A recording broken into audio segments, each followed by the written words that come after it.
Your Irish grandparents are wondering. My great-great-grandparents that came here in 1846 and went, what in the hell's going on?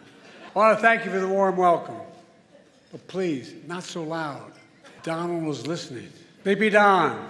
I kind of like that. I may use that again. Kelly O'Donnell, President of the White House Correspondents Association, thank you for having me. Thank you, sir. But Kelly O, let's be honest. You're way too young to be president. It's been a year since I delivered this speech, and my wife Jill, who's with me tonight, was worried how I do. I told her, don't worry, just like riding a bike. She said, that's what I'm worried about. Of course, the 2024 election is in full swing. And yes, age is an issue. I'm a grown man running against a 6-year-old. Well, I feel great. I really feel great.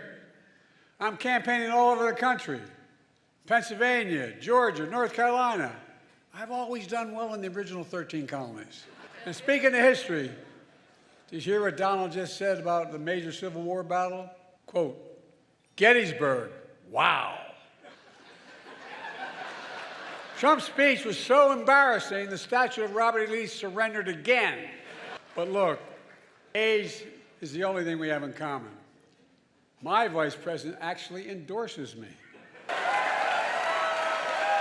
I had a great stretch since the State of the Union. Well, Donald has had a few tough days lately. You might call it stormy weather. What the hell? Trump's so desperate he started reading those Bibles he's selling. Then he got to the first commandment. You shall have no other gods before me. That's when he put it down and said, this book's not for me. Look, being here is a reminder that folks think what's going on in Congress is political theater. That's not true. If Congress were theater, they'd have thrown out Lauren Boebert a long time ago.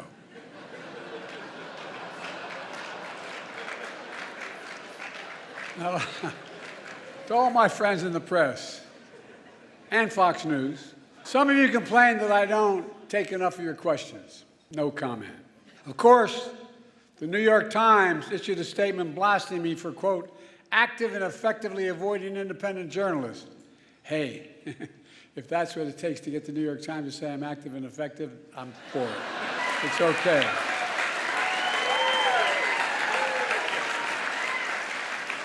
I have higher standards. I do interviews with strong, independent journalists who millions of people actually listen to, like Howard Stern. And I know you're looking around and saying, this guy's been doing this for 50 years. He's had his moment. Give him someone else a chance. To say that, I say, Lauren, ignore the critics. Ignore the critics. Lauren's a great friend who's had 8 comedians play me over the years on Saturday Night Live. 8.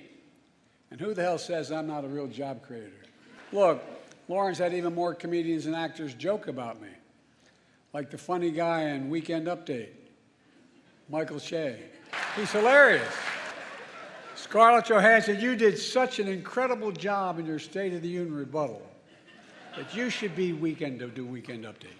Clearly, you're the funny one in the family. Look, folks, on a serious note, in addition to marrying up, Colin and I have another thing in common. We both find strength in family. I got to spend some time with his family yesterday in the Oval Office. Colin's dad was a high school teacher in Staten Island, and his mom is an incredible woman, a family of firefighters, was chief medical officer in New York City Fire Department on 9/11. As a doctor, she rushed to ground zero, risking her own life, treating and saving fellow first responders. Rushing into danger for others is my definition of patriotism and heroism.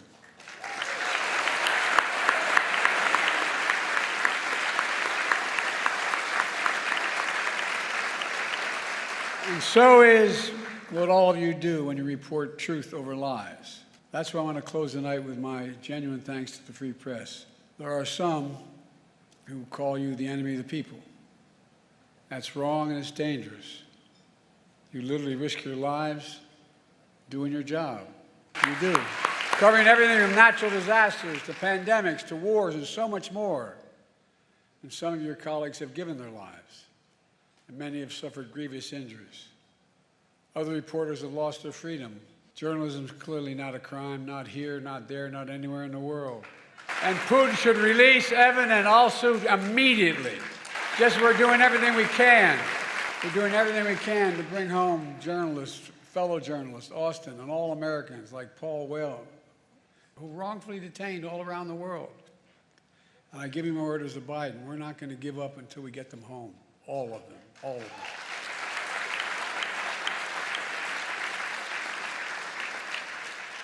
On the third anniversary of January 6th, I went to Valley Forge. And I said the most urgent question of our time is whether democracy is still the sacred cause of America. That is the question the American people must answer this year.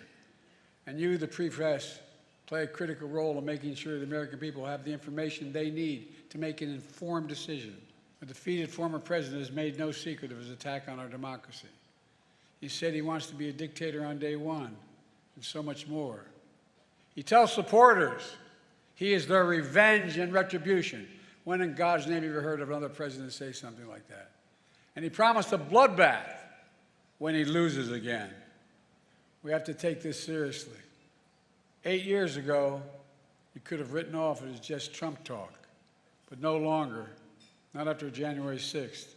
I'm sincerely not asking of you to take sides, but asking you to rise up to the seriousness of the moment.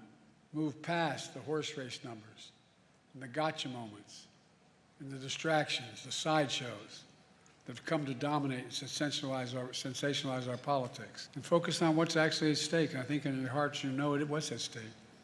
The stakes couldn't be higher. Every single one of us has a role to play, a serious role to play, in making sure democracy endures, American democracy. I have my role, but in all due respect, so do you. In the age of disinformation, credible information that people can trust is more important than ever. And that makes you, and I mean this from the bottom of my heart, makes you more important than ever. So tonight, I'd like to make a toast to a free press, to an informed citizenry, to an America where freedom and democracy endure. God bless America. Now, I'm going to turn it over to Kelly, and then you'll hear from a real comedian. I think I know what I'm in for. You know, Colin Jost has taken aim at me before with his jokes. Oh, I'm sure. You ready? Like saying, after winning the South Carolina primary, Biden barely edged out his closest rival. Time. Colin, when I win, I'm going to have a whole hell of a lot of time.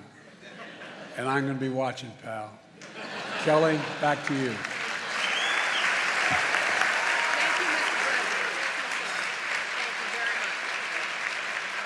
Thank you.